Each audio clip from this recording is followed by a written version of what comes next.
My Lords, we are pleased that the British Antarctic Territory, the British Indian Ocean Territory, the Falkland Islands, Gibraltar, Pitcairn Islands, St Helena, Ascension, Tristan da Cunha, South Georgia and South Sandwich Islands, I sound like a train announcer here, have all taken steps to recognise and enable same-sex marriage.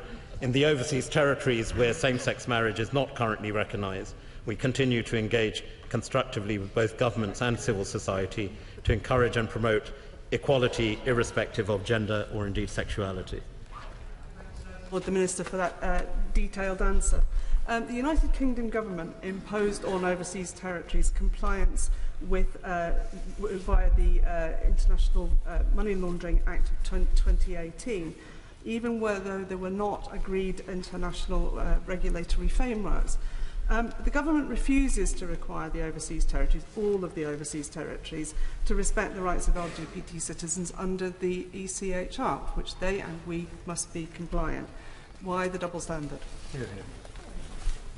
My Lords, firstly, I don't think there is a double standard. The noble lady may recall, as the Minister for the Overseas Territories, my vociferous defence for the autonomy of the overseas territories in believing that it was right that when it came to the issue of the registers that they continued to progress, and they were doing so quite progressively, the issue and taking that forward. However, the will of the other place was such that the actual will of Parliament was upheld by the government. We would rather have not been in that position. On this particular issue, we continue to respect the autonomy, but at the same time, let me assure the noble lady, we work very progressively. And we've seen ourselves with developments most recently in areas such as Bermuda, that how the actual courts themselves domestically are reacting to the importance of progressing this issue. My noble friend, the Minister is both personally and politically committed to human rights and equality. Therefore, I wonder if he could help me out, because according to the most recent white paper on the overseas territories published in 2012, the UK government assumes an obligation in relation to good governance of the territories, which includes the obligation to ensure the just treatment and protection against the abuses of the peoples of the territories. Therefore, can the Minister confirm that the peoples of the territories includes LGBTI people, and notwithstanding his intention on behalf of the government to engage, what concrete measures is the government considering to ensure that LGBTI people can actually embrace and enjoy equality and human rights in conformity with the United Kingdom's international legal obligations?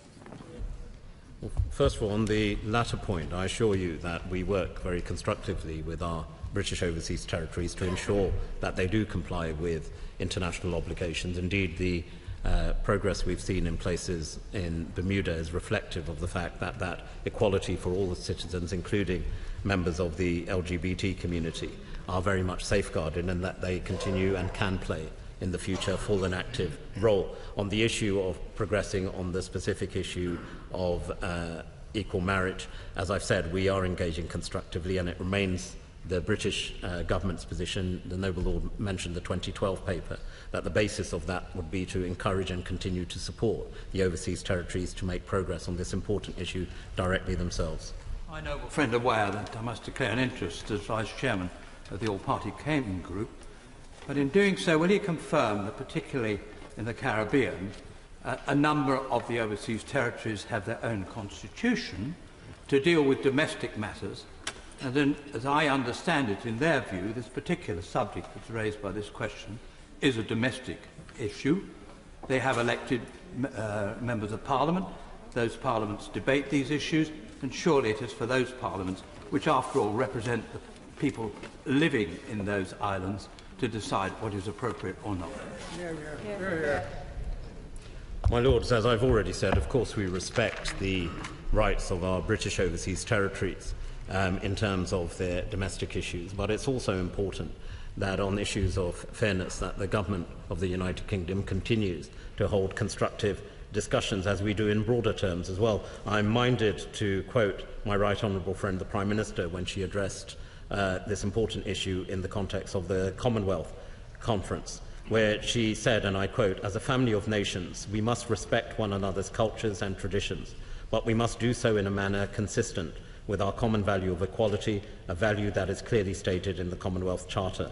Nobody should face persecution or discrimination because of who they are or who they love, and the UK stands ready to support any Commonwealth member wanting to reform outdated legislation that makes such discrimination possible. It's a constructive, progressive approach, and it's the same constructive, progressive approach we adopt with our British overseas territories. Lords, Her Majesty's territories overseas, we obviously have an obligation to uphold human rights, and it's a fundamental human right to be treated equally under the law. Now, of course, when the Noble Lord the Minister read out the list, Bermuda would have been on it, because they did pass same-sex marriage laws. In fact, people were able to marry, and then we had that overturned. So the government can't abrogate its responsibilities here, because it was agreed to by this government, which it shouldn't have been. It should have upheld the rights of LGBT people. And I declare an interest. I'm actually half Bermudian. So when I go out there with my husband, will I be able to exercise the same rights? I hope the Noble Lord the Minister will stand up for same-sex marriage in Bermuda. Yeah. As the Noble Lord is aware, he mentioned Bermuda specifically, and he'll know the history in Bermuda, that there was a referendum on both on domestic partnerships as well as marriage. Indeed, the Bermudans themselves didn't accept. There was a decision taken by the Supreme Court in advance which actually did permit same-sex marriage. That was overturned, as the Noble Lord said, in the Parliament to bring forward domestic partnerships which protects the pensions and other rights of same-sex couples. On the specific issue of where we are with Bermuda, as the Noble Lord will be aware, again, that particular bill, that particular piece of legislation has been referred to the Supreme Court. The government of Bermuda are appealing that particular decision, and later this year a determination will be made. It would be entirely appropriate, I'm sure the Noble Lord would respect, that we need to ensure that those local issues of justice are played out appropriately.